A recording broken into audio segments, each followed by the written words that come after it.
All right, good morning, guys, YouTube people, world, whoever, wherever.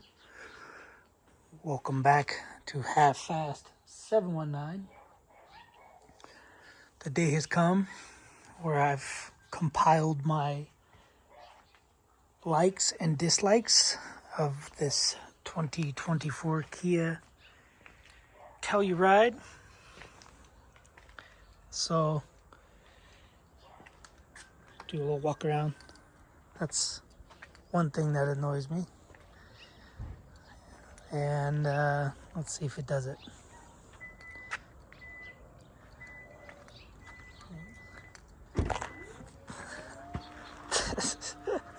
Auto eject. So that's one thing I don't like about it. Anyway, so this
had 73 miles on it, and this one had 700,000. So at that point, they were both used in my mind.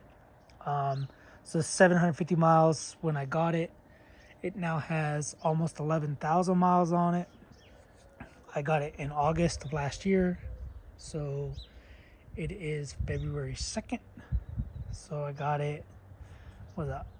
September, October, November, December, January, February. So 6 months ago, I got almost 11,000 miles on it, and about to be a lot more. Anyway, let's get into the likes and dislikes. I got a little cheat sheet. I won't show you guys the cheat sheet, but just, I don't care. So likes, my likes, it's smooth and quiet. So these cars have, they call it a dual pane glass. So the side glass is laminated glass rather than one piece of tempered glass. So one piece.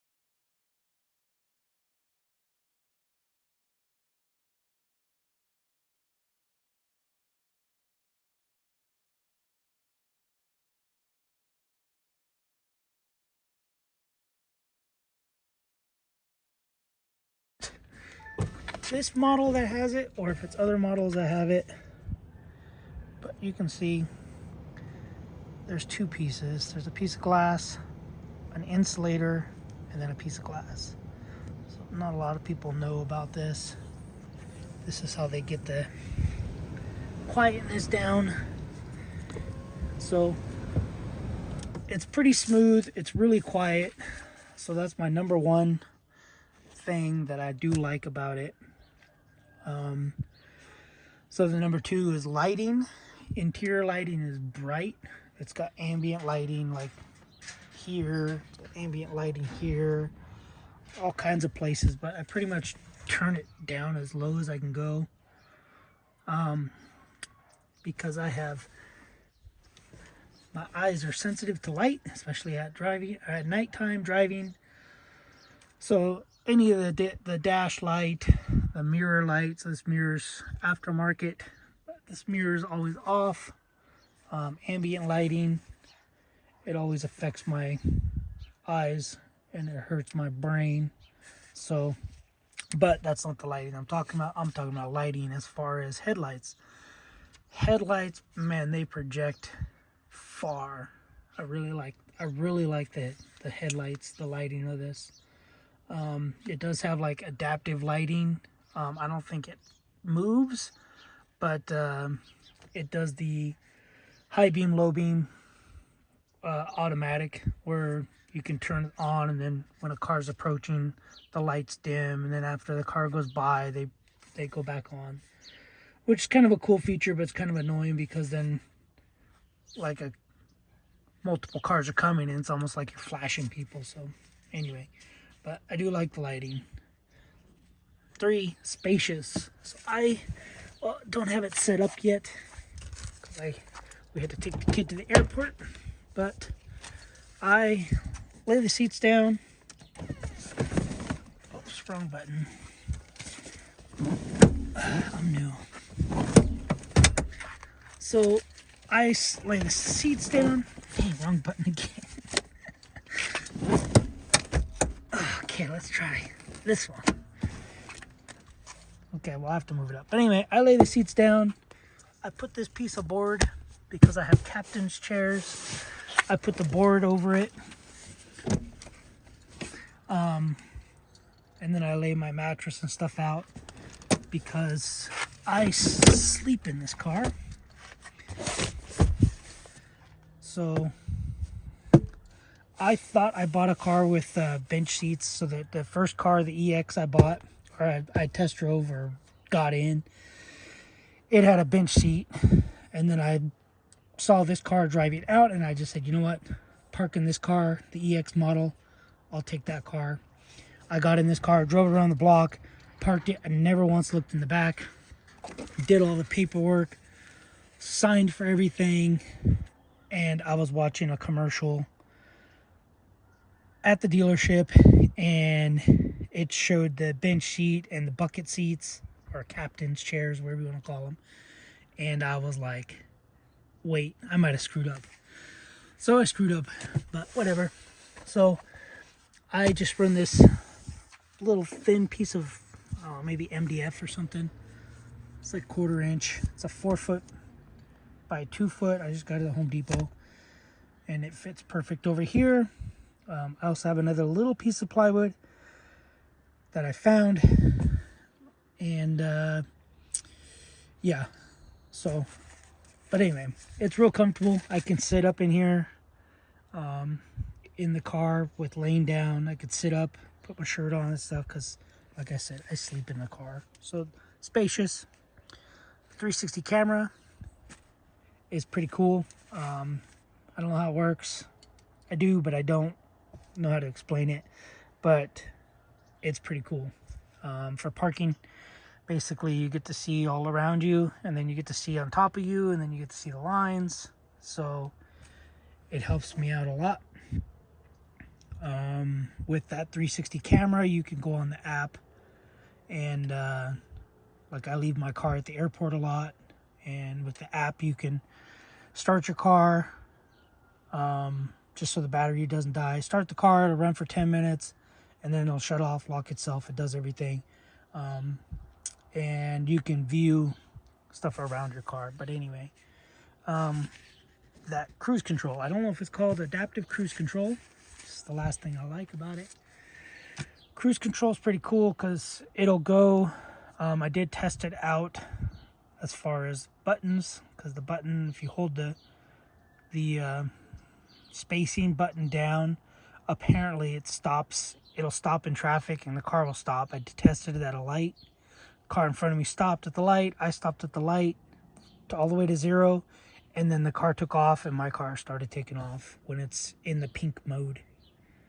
I don't know what other mode it's called, but there's a lot of controversy on Facebook forums that I asked the simple question of what does this do, and everybody's like, get your manual, get your manual.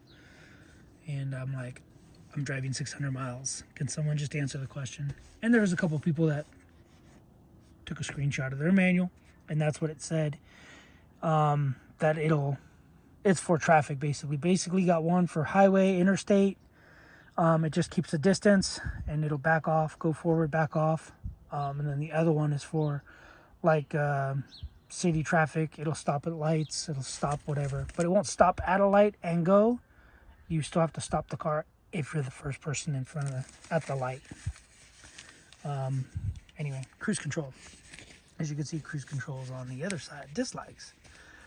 So dislikes, we'll go to miles per gallon. Miles per gallon compared to my Audi diesel right there, I think it's 38 to 40 miles a gallon. That's what I used to drive, which might actually start driving it soon. But this, the best I've seen is 26 miles to the gallon. And that was empty. That's when I wasn't staying in the car, so I didn't have all this extra weight. Yeah, that was the best miles per gallon that I seen. And my average is is about 22, 24 miles per gallon. That's what I'm getting on average. And I don't know if it's normal.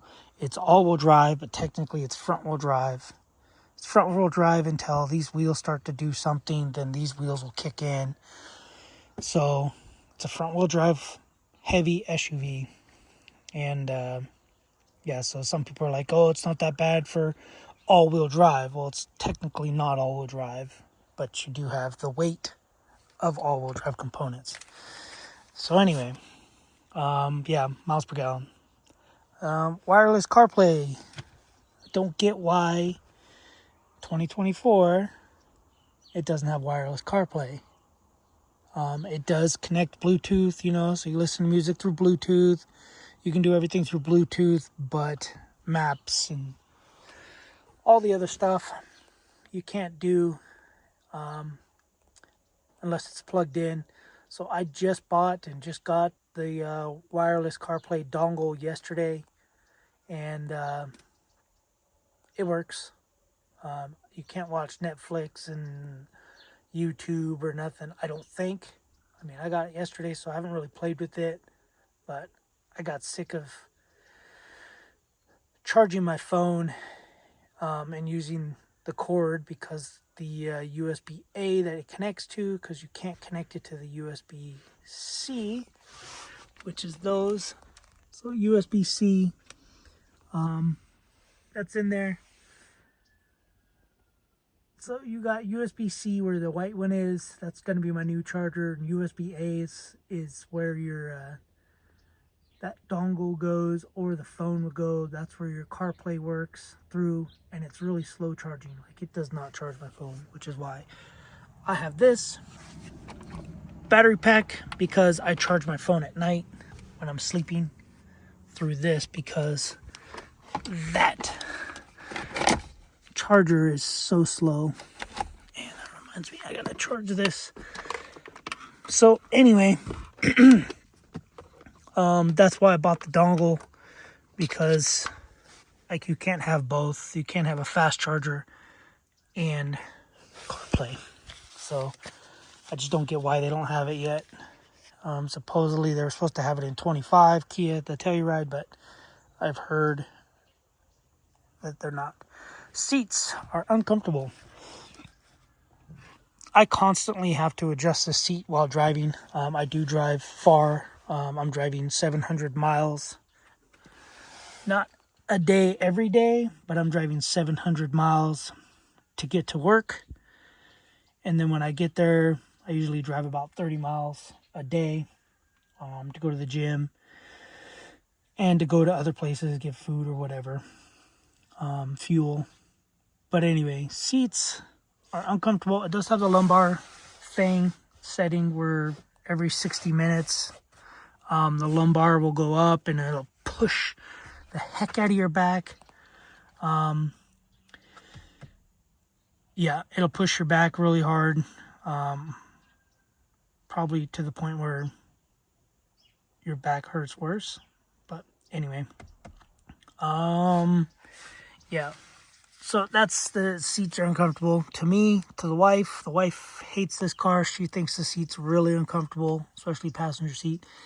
So then we got the rear open with the key. So as you guys saw in the beginning of the video, yeah, so when you come around, so this is what got this negative on here was I was pressure washing the car with the key on my hip like this, and I was pressure washing it, going to town.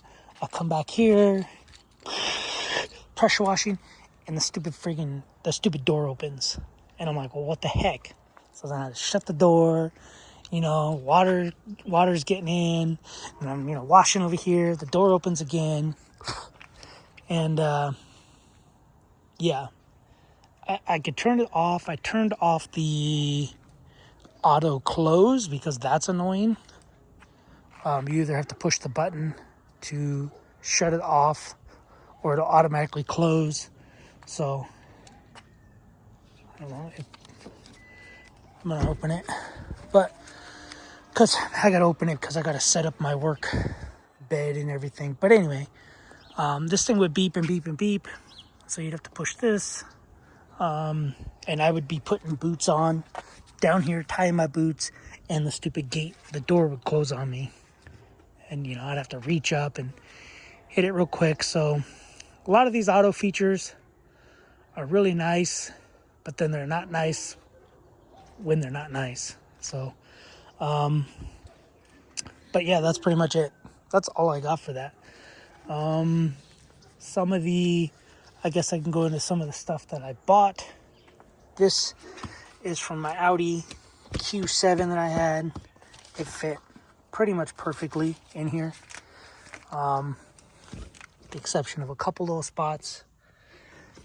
So there's that. I did buy all these floor mats.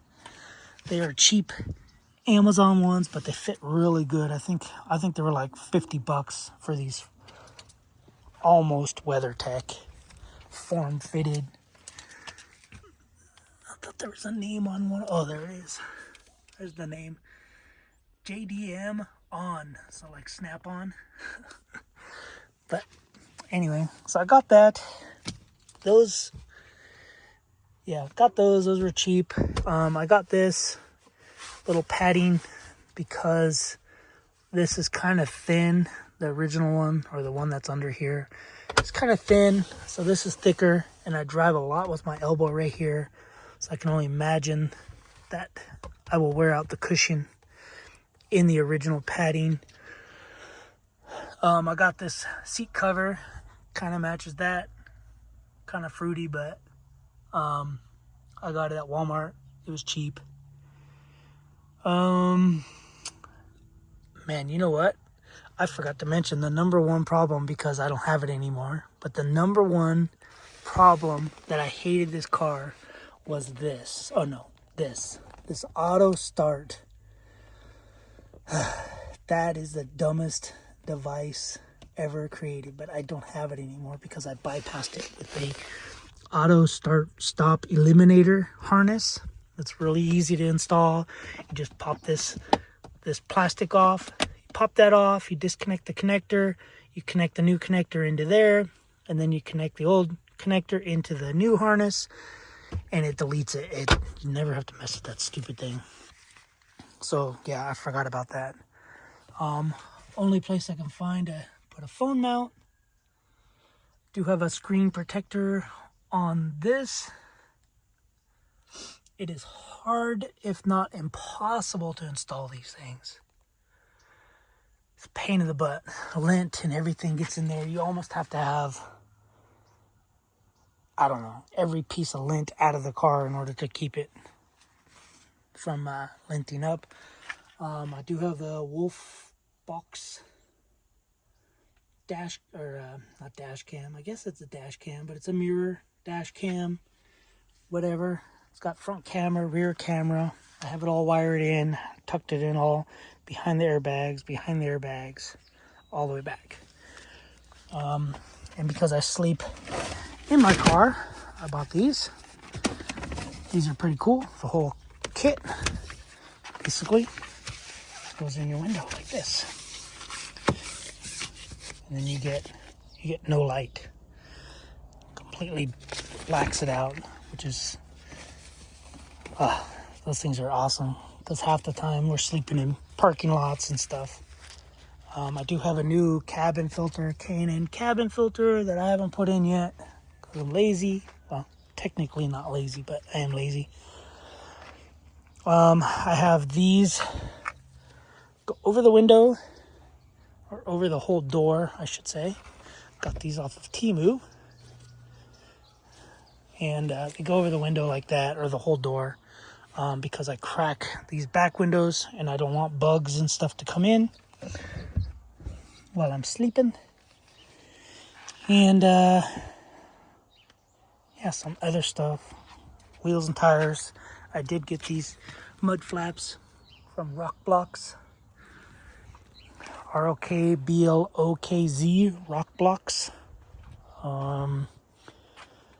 But yeah, so I think that's pretty much it. Camera, rear camera. I have this for my boots, little thingy for my boots.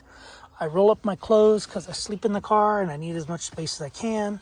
So when I go into the gym, I basically throw this in my duffel bag, and this is what I change into at work. Got a couple battery powered fans. The window covers, as you can see, I have them on those. But the window covers, the kit comes with all of them. The only problem is that this one doesn't fit really well. I have an air compressor in here. I have tools and stuff in there, like basic tools. And yeah, it's pretty much all I got, man. But yeah, so that's what I got. I figured I'd do a likes and dislikes, and then if anybody had questions on some of the stuff in the Kia, I figured I'd go over it. So if you got any questions or comments about it, I did do this screen mesh right here because a lot of stuff gets in here, and I don't want my AC condenser and radiator getting hit by a big rock. So a lot of the stuff that you got to do to these. And I have a catch can, a video of not an install of the catch can, but a basic rundown of what I did. Anyway, guys, hopefully you liked the video. Like it or dislike it, it don't matter because I made it. Anyway, thanks for watching. Subscribe, comment, do what you do. Later.